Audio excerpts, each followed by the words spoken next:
de la physique, mais nous allons aujourd'hui commencer à parler d'énergie. Énergie potentielle, énergie cinétique, énergie mécanique. Nous allons commencer avec l'énergie potentielle.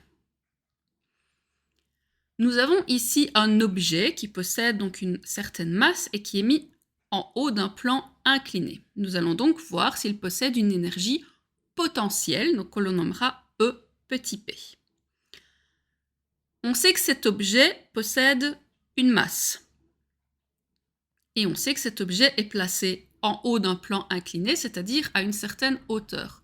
Ces deux données nous permettent de calculer son énergie potentielle. Oui, cet objet possède une énergie, puisqu'il est capable de réaliser un travail. Si je lâche un marteau au-dessus d'un clou, il va alors enfoncer ce clou. Donc le marteau en hauteur possède une certaine énergie potentielle qu'il pourrait libérer. Notre énergie potentielle se calcule donc en multipliant la masse, la hauteur, mais également la gravité.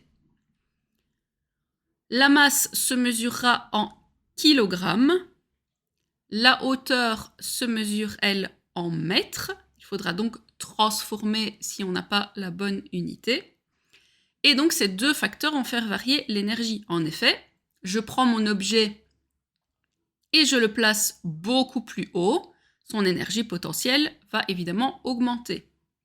Je prends un objet avec une plus petite masse, évidemment, l'énergie potentielle sera elle aussi plus faible.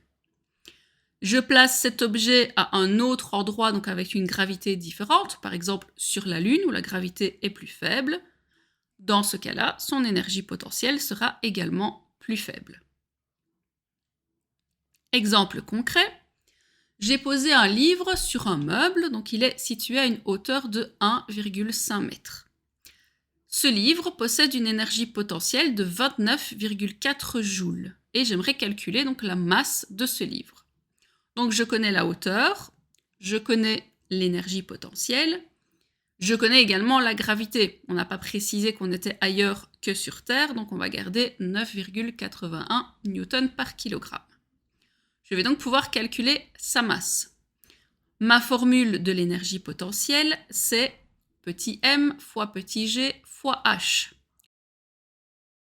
Je vais donc pouvoir isoler la masse en faisant passer donc la gravité et la hauteur du livre de l'autre côté de l'équation. Ils multiplient, donc ils deviennent diviseurs de l'autre côté. Donc énergie potentielle divisée par g fois h, gravité fois la hauteur. On remplace par les données que l'on connaît d'après l'énoncé.